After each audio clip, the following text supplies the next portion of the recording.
Ladies and gentleman, budget ಅಧಿವೇಶನಕ್ಕೆ ಇನ್ನೆರಡೇ ದಿನ ಬಾಕಿ ಇದೆ. ಆಗಿದ್ರೂ ರಾಜ್ಯದ ಮನೆ ಯಜಮಾನಿಯರಿಗೆ ನೀಡುವಂತ ಗೃಹಲಕ್ಷ್ಮಿ ಹಣ ಮಾತ್ರ ಇನ್ನೂ ಖಾತೆಗೆ ಬಂದಿಲ್ಲ.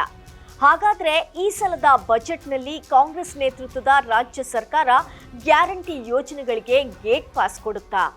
ಗೃಹಲಕ್ಷ್ಮಿ ಯೋಜನೆಯ ಲೇಟೆಸ್ಟ್ ಅಪ್ಡೇಟ್ ಏನಿದೆ ನೋಡೋಣ ಬನ್ನಿ. ಎಸ್ ವೀಕ್ಷಕರೇ, ನೆಲ ಜಲ ಭಾಷೆಗಾಗಿ ಪ್ರಾಮಾಣಿಕ ಪತ್ರಿಕೋದ್ಯಮ. ನೀವು ನೋಡ್ತಾ ಇದ್ದೀರಾ ಫೋಕಸ್ ಟಿವಿ. ನಾನು ರೂಪಲತಾ.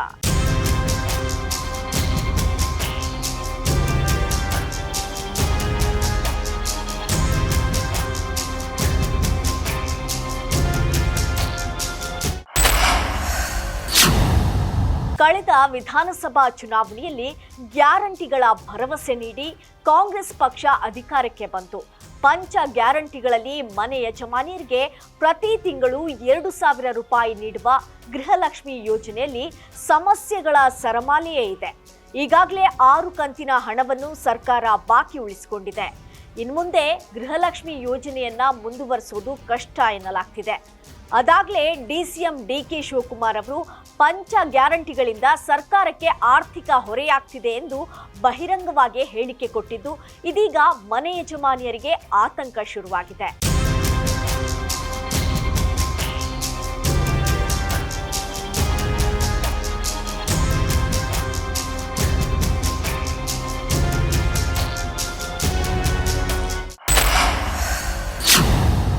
ಬಜೆಟ್ ಅಧಿವೇಶನಕ್ಕೆ ಇನ್ನೆರಡೇ ದಿನ ಬಾಕಿ ಇದೆ.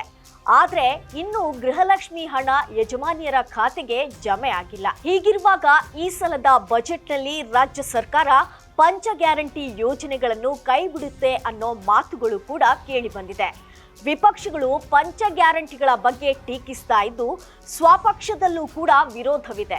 ಆದ್ರೆ ಕಾಂಗ್ರೆಸ್ ಸರ್ಕಾರ 2028ರ ಚುನಾವಣೆಯನ್ನು ಗಮನದಲ್ಲಿಟ್ಟುಕೊಂಡು ಗ್ಯಾರಂಟಿ ಯೋಜನೆಗಳನ್ನು ಮುಂದುವರಿಸ್ತಾರ, ಇಲ್ಲವೇ ಆರ್ಥಿಕ ಹೊರೆಯನ್ನು ತಗ್ಗಿಸಲು ಯಾವ ರೀತಿಯ ಕ್ರಮ ಕೈಗೊಳ್ಳುತ್ತೆ ಅನ್ನೋ ಕುತೂಹಲ ಮೂಡಿದೆ.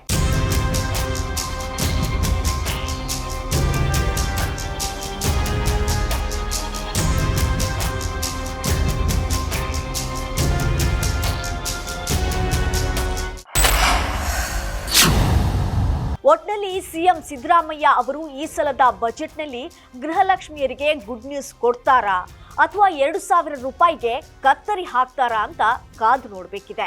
ಇದಾಗಿತ್ತು ಈ ಹೊತ್ತಿನ ಸ್ಪೆಷಲ್ ಸ್ಟೋರಿ. ನೆಲ ಜಲ ಭಾಷೆಗಾಗಿ ನೋಡ್ತಾ ಇರಿ ಫೋಕಸ್ ಟಿವಿ.